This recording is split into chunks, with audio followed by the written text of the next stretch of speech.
Maz is a bit of an acquired taste, so let me do the talking, and whatever you do, don't stare. At what? Any of it. That's great, yeah. At the core of Star Wars is that charm. It is a science fiction film with sci-fi characters and creatures and aliens, but it remains grounded, and you only truly get that if you shoot using practical effects.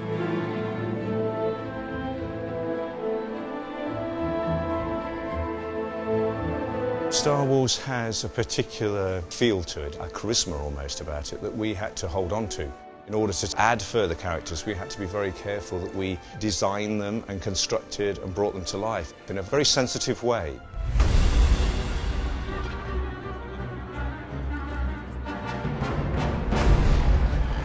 The number of creatures that we've made is sitting around the 105 mark, believe it or not. Once we knew what the character looked like, we'd go back and invent a backstory which helped drive it forward a little bit. This is called a snooty pirate. He's a hand puppet, so he works very much in the traditional sense of hand puppetry. They have a great charm about them because they rely very much on the skills of hand puppetry, and they bring a very different life to them than a character that's worn on someone's head. This one is the other end of the scale, where this one is highly animatronic. This one has the ability to do loads of movement, performed in real time using what we call a performance system that allows the person who's operating this to act and talk and deliver a set of lines. A lot of what we do here isn't really a lot different to what's existed before. We've just learned different techniques and just improving what's already gone before in a way. Watch out! I'm here! This character here is an animatronic character, so he can blink, his eyes can move, he can sniff his nose. Obviously it's worn by a performer and his head's inside. But once the performers who were inside here started to bring them to life with their own body language and with their own acting, they tell 1,000 words. They're really, really clever. That's cool.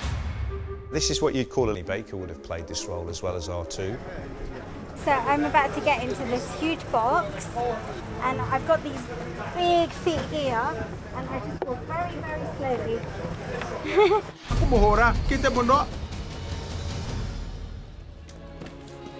Hi there, I'm Mike Quinn, and I'm playing Nine Numb. And I was also Nine Numb in Return of the Jedi. Nine Numb, yeah, absolutely, held with great affection. He's probably slightly more polished than the original. In Jedi, he was a puppet, sort of like a big hand puppet, essentially, with my hand inside the mouth. And this is totally different. I mean, this is way ahead of that. He's got eyebrows and nice facial scrunchy things. I'm sure his return will be celebrated as much as the return of any character. You've done a lot of work. You've been busy in here, haven't you? Oh, God, yeah. That's amazing. There's definitely a lot of family influence on this film. Warwick Davis had his first big break in the original Star Wars trilogy. Just like that. In this film, we've got Annabelle, his daughter, who's playing a character, a little yellow, furry character that we've done a bit of the hair work on. In Return of the Jedi, I played Wicket the Ewok. That was my first experience with Star Wars. And now, I managed to kind of make my way into Episode 7, which is brilliant.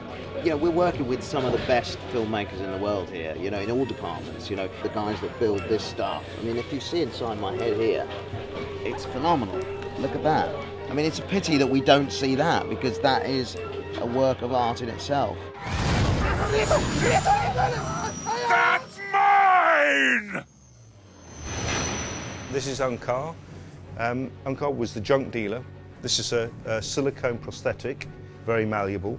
So once this was glued down and, you know, these were all part of him, he was able to, you know, bring his own personality, be his own person. Simon had a live cast done, so his body fitted within that skin. And then my job as a fabricator is to marry up the head and the body and to free up the body so he can move in it and attach silicone hands and to line it, make sure that Simon's comfortable.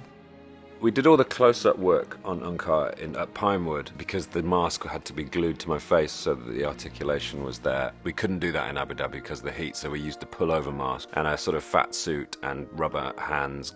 It was extremely hot, worryingly at times. My heart rate would go up a little bit and I'd just have to keep going, it's Star Wars, it's Star Wars, it's Star Wars. So I was prepared to suffer without complaint as I melted literally inside this silicon prison.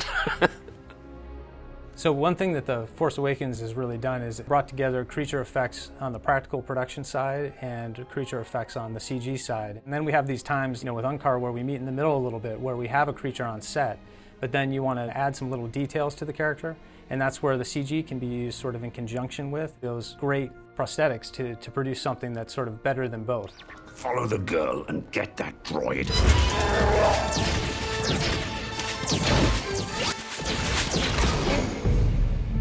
Reaching for controls, so is Days, here we go, and Peter, give her a look. It would almost be presumptuous to believe that we could add anything to this character. He is what he is, and to us it was a little bit like an archaeological dig, that what we're really trying to do is go back in time and find out exactly how Chewbacca was made.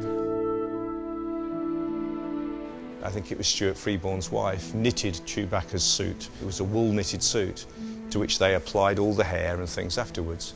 And we thought, well, you wouldn't do that today. Why would you bother doing that? There are many more materials and better fabrics that we can use. The truth of the matter is the way a woolen suit moves is absolutely incredible. The way it flexes, the way that it has that weight. So it was not done because they didn't have the right, the sort of materials or better materials. It was done because that was the way to do it. So we knitted these suits. Hopefully we've really kind of created what we believe is the best possible replica of the Chewbacca suit. With a very large stroke of luck, we managed to get hold of one of the original sculpt heads, so we've actually ended up mimicking exactly the shape of Stuart Freeborn's original head, so it should look as close to the original Chewbacca as we can make it. The hair is yak belly that's all of the bodysuit's knotted with, and most of the head as well, and there's a bit of mohair on the face as well, which just softens it out a bit. Hair by hair, every detail that we could, we tried to create as perfect a replica, even down to the way the mechanical mass worked. He's very simple. There's no big animatronic movements in there. Peter Mayhew, who played Chewbacca originally, basically opened and closed the mouth of the head with his own mouth. There was nothing fancy. So we've been trying to kind of keep it simple and just try and copy completely. When Peter and his wife came in and they saw it for the first time, they were very emotional. I think, it brought back many memories for them. I remember we put our Chewbacca face onto Peter, and as soon as it dropped onto Peter's face, it was Chewbacca. It's better, it's lighter, it looks as good as the original one did. I think everybody is going to be very, very pleased.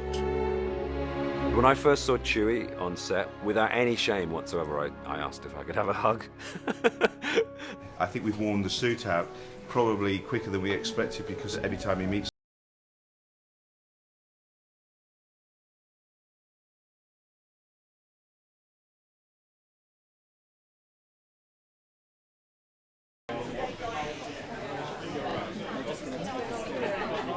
You guys look amazing. I mean, each one of you looks so incredible that a movie could be made just about each of you. You could not look better. Neil Scanlon and his team did an absolutely amazing job. The look of these creatures is extraordinary and blew everyone away. But also just not only thank you guys, but also obviously the incredible team of creature and makeup and